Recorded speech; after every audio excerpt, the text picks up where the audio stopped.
फिर गलत बंदा उठा लाए आप बूढ़े हो गए हो, छोड़ दो अब ये काम। महेश, जरा जबान संभाल कर बात करो। तुम तो ऐसे बोल रहे हो जैसे अकेले मेरी गलती हो। तुम भी तो मेरे साथ ही होते हो, गलती दोनों से हुई है। अरे महाराज, अपना किया मेरे ऊपर न डालो आप। मैं तो बस आपकी सवारी हूं, काम तो आप ही करते हो।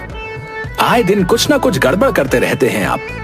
कभी गलत इंसान उठा लाते हैं तो कभी। बस कर भैंसे, चुप हो जा। आपने मुझे भैंसा कहा? नहीं तो और क्या, तुझ जैसे काले भैंसे को अप्सरा कहूं। लगता है गर्मी में आपका दिमाग खराब होता जा रहा है। हाँ, वैसे बात सही है। तुम भैंसे नहीं, तुम तो सांप हो, सांप। आस्तीन के सांप, जिसे मैं आज तक पाल रहा था।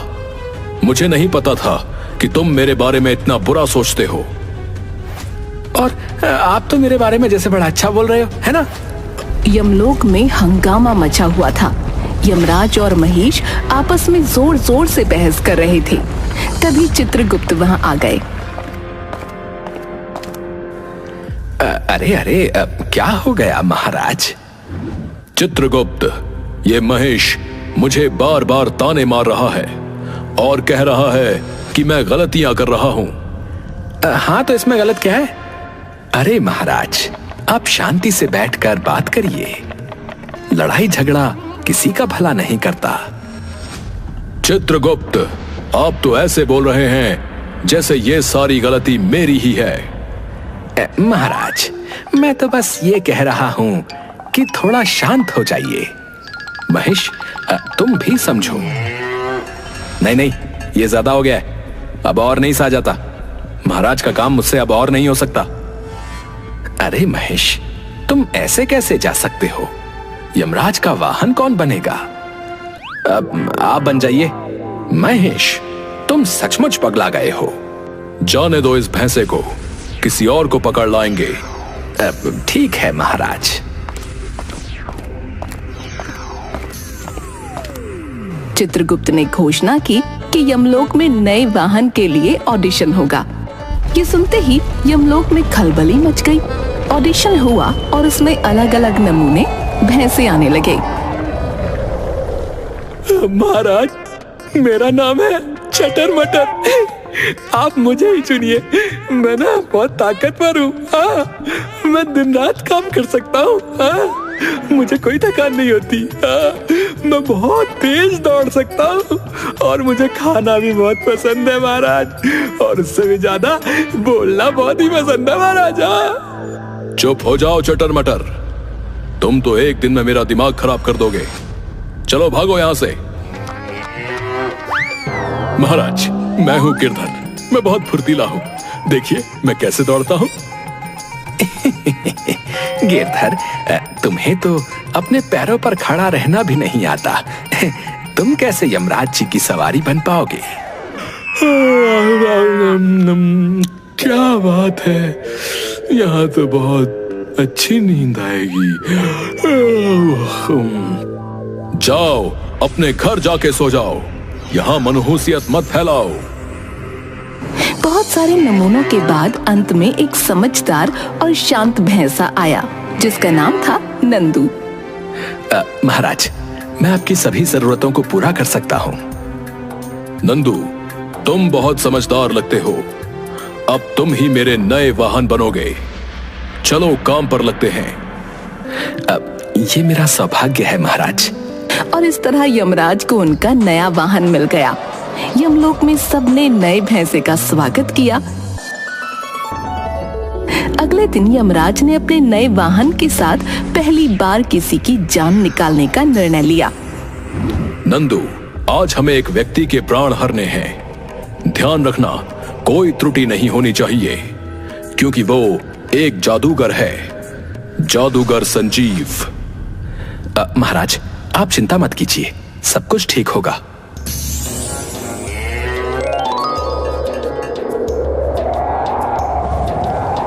वो लोग जा ही रहे थे कि तभी अचानक नंदू ने बोलना शुरू कर दिया। लेकिन इस बार उसकी आवाज और अंदाज बिल्कुल बदल गए थे। वो एक बूढ़ी औरत की तरह बात करने लगा। अरे बेटा, मेरे बच्चे को जंगल में भेजा था, वो अभी तक वापस नहीं आया बेटा। मेरा दिल घबरा रहा है, पता नहीं किस हाल में होगा। नंदू, ये तुम क्या कर रहे हो? तुम मेरे वाहन हो, नाटक ना करो। अरे बेटा, तुम मुझे अपने बच्चे की खबर ला दोगे? मैं बहुत परेशान हूँ। नंदू, बंद करो ये नाटक, हमें काम पर ध्यान देना है। अरे मेरा बच्चा खो गया है, मुझे उसकी बहुत चिंता हो रही है। नंदू, तुम्हारी तबीयत ठीक नहीं लग रही, आज का काम रहने दो, कल चलते हैं। उस दिन यमराज बिना किसी की जान निकाले यमलोक लौट आए और सीधे चित्रगुप्त के पास गए। चित्रगुप्त जी, ये नंदू बहुत अजीब है। बीच रास्ते में अचानक एक बूढ़ी औरत की तरह बात करने लगा। मुझे उस जादूगर की जान निकाले बिना ही वापस आना पड़ा।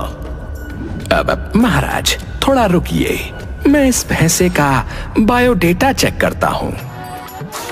चित्रगुप्त ने तेजी से अपने कागजात खंगाले और नंदू का बायोडाटा निकाला। कुछ पढ़ने के बाद उन्होंने यमराज की ओर देखा। महाराज, ये भैंसा मल्टी पर्सनैलिटी डिसऑर्डर का शिकार है।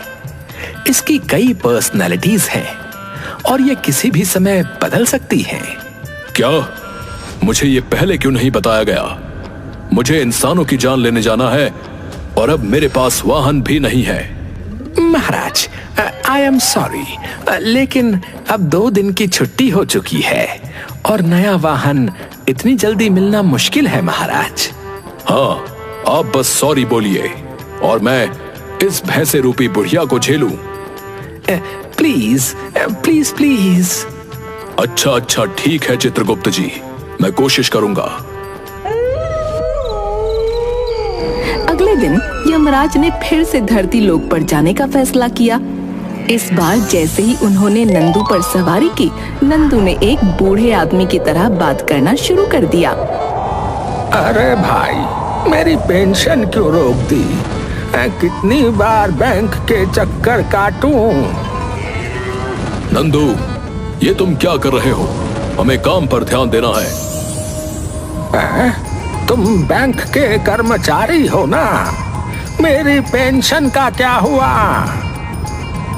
हाँ, तुम्हारी पेंशन मिल जाएगी, फिलहाल चुप रहो और मुझे अपना काम करने दो। धरती लोक पर पहुंचने के बाद यमराज ने जैसे तैसे जादूगर संजीव की आत्मा निकाली और नंदू के साथ वापस लौटने लगे। लेकिन नंदू फिर से बूढ़े की तरह बात करने लगा। तुम्हारी वजह से मेरी पेंशन रुकी हुई है, मैं तुम्हें नहीं छोड़ूंगा। नंदू, अब ये सब बंद करो, हमें वापस यमलोक जाना है। नहीं, आज मैं तुम्हें सबक सिखाऊंगा। इतना कहकर नंदू यमराज को मारने लगा और इस दौरान यमराज के हाथ से जादूगर की आत्मा निकल गई और वापस वो आत्मा अपने शरीर में पहुंच गई। नंदू, तुमने सब गड़बड़ कर दी। वो आत्मा वापस अपने शरीर में पहुंच गई। क्या आत्मा कर रहे हो? हैं? मेरी पेंशन दे दो मुझे। यमराज ने सिर पकड़ लिया। वो फौरन वापस यमलोक पहुंचे और चित्रगुप्त से मिले। गुस्से में उन्होंने पूरी बात चित्रगुप्त को बताई। चित्रगुप्त जी, नंदू ने फिर से सब कुछ बिगाड़ दिया। वो बूढ़े की तरह बात कर रहा था और मुझे बैंक का कर्मचारी समझकर मारने की कोशिश कर रहा था। इस दौरान आत्मा मेरे हाथ से निकल गई और वापस अपने शरीर में पहुंच गई। डेडलाइन निकले 2 दिन हो गए और वो जादूगर अभी भी जिंदा है। महाराज, ये तो बड़ी गड़बड़ है। मेरा सुझाव है कि आप महिष को वापस अपना वाहन बना लें। वो ज्यादा भरोसेमंद था। नहीं, कभी नहीं। मैं उस घमंडी महिष को कभी वापस नहीं लूंगा। महाराज, मुझे समझ है कि आप दोनों की कैट फाइट हुई है, लेकिन कैट फाइट? हम दोनों क्या स्कूल गर्ल्स हैं जो हमारी कैट फाइट होगी? अरे भावनाएं समझिए महाराज। नहीं, मैं अपने निर्णय पर अड़ा हूं और अड़ा रहूंगा। फिलहाल नंदू ही मेरा वाहन रहेगा।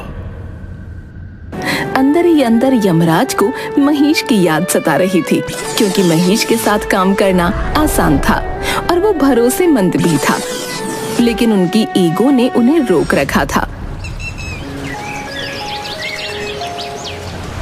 अगले दिन यमराज फिर से नंदू के साथ चले, क्योंकि उन्हें जादूगर संजीव की जान निकालनी थी। लेकिन नंदू ने फिर से अजीब व्यवहार करना शुरू कर दिया। यमराज जी, आप बहुत नालायक स्टूडेंट हैं। आपको बिल्कुल भी होश नहीं है, न क्लास में ध्यान देते हैं और न होमवर्क करते हैं। जाइए, अपनी मम्मी को बुला कर लाइए। नंदू, ये तुम क्या कर रहे हो? हमें अपना काम करना है। चुप रहो बदमाश, आज तुम्हारी सजा का दिन है, तुम्हें सबक सिखाना पड़ेगा। अरे यार, तुम्हें क्या हो गया है? मैं तुम्हारा छात्र नहीं हूं, तुम्हारा छात्र चित्रगुप्त है। उनसे मिलकर ये बातें करना। अच्छा बेटा, अब झूठ भी बोलने लगे हो? नंदू यमराज के कान पकड़कर खींचने लगा, जिससे यमराज बच्चे की तरह छटपटाने लगे। कान पकड़ो और उधर खड़े हो जाओ। तुम्हें डिसिप्लिन की जरूरत है। नहीं रुको, तुम जितने शरारती हो तो उस हिसाब से खाली कान पकड़ने से काम नहीं चलेगा। चलो उठक बैठक लगाओ, चलो। यमराज का सब्र जवाब दे गया। वो नंदू की हरकतों से बहुत परेशान हो चुके थे। बस, बहुत हुआ। मेरी नजरों से दूर हो जाओ, वरना तुझे भैंसे से मरियल बछड़ा बना दूंगा। इतना कहकर यमराज ने नंदू को जोर से एक लात मारी और उसे भगा दिया। अब बहुत हो गया, अब मुझे सच में महेश की याद आ रही है। यमराज बहुत परेशान होकर चित्रगुप्त के पास पहुंचे और रुआंसे होकर बोले, चित्रगुप्त जी, अब मुझसे और नहीं सहा जा रहा। नंदू ने मेरी जिंदगी नर्क बना दी है। महाराज, मैंने पहले ही कहा था कि महेश को वापस ले आइए। वो आपका सच्चा साथी है। जाइए, उसे मना कर ले आइए। अब ठीक है, जाता हूँ। यमराज महेश के पास पहुंचे और उसे देखते ही कर गले लगा लिया। अब महेश, मुझे माफ कर दो, मैंने तुम्हें बहुत मिस किया है। महाराज, मैं भी आपको बहुत मिस कर रहा था महाराज। आई लव यू महाराज। अच्छा बस, ये थोड़ा ज्यादा हो गया। ठीक है। यमराज और महेश के बीच का ये इमोशनल सीन यमलोक वासियों के लिए बहुत ही अजीब और मजेदार था। महाराज, अब आप मुझे फिर से काला भैंसा या सांप वगैरह तो नहीं कहोगे ना? नहीं महेश, अब मैं तुम्हें अप्सरा ही कहूंगा। और तुम मुझे बूढ़ा तो नहीं कहोगे ना? नहीं, बिल्कुल नहीं। अब मैं आपको डूड कहूंगा। Cool dude. दोनों हंसने लगे और फिर यमराज ने महेश को वापस अपनी सवारी बना लिया। यमराज और महेश फौरन जादूगर संजीव की आत्मा निकालने पहुंचे। इस बार सब कुछ सही रहा और उन्होंने संजीव की आत्मा निकाल ली।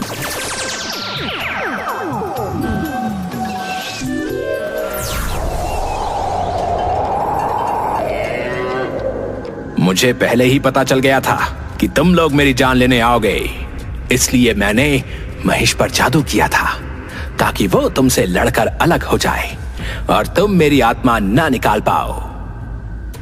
तो ये सब तुम्हारा किया धरा था? हे भगवान, ये इंसान कितने कमीने होते, मुझ जैसे मासूम भैंसे को भी नहीं छोड़ा। मैं अपने काम में काफी हद तक कामयाब भी हुआ, लेकिन तुम्हारी और महेश की दोस्ती ने आखिरकार मेरे जादू को तोड़ दिया। ये सुनकर यमराज और महेश का गुस्सा 7वें आसमान पर पहुंच गया। वो दोनों संजीव को पीटने लगे। ये ले जादू, और ले मजा आ रहा है? और जादू ले, और ले। और ले, मजा आ रहा है? आ रहा है मजा? और जादू ले ले ले। महेश, इसकी खोपड़ी पर लात मारो जिसमें ये खुराफाती आइडिया आया था। अरे अरे रुको, अरे मुझे मत मारो। रुकिए महाराज, उसे मत मारिए, उसका ऑलरेडी नर्क का टिकट कटा हुआ है। ये सुनकर यमराज ने जादूगर संजीव के आखिरी मुक्का मारा और कहा, जा नर्क में जाकर सड़, और हाँ याद रख, यम है हम। इस तरह यमलोक का माहौल पहले जैसा हो गया और चित्रगुप्त ने चैन की सांस ली।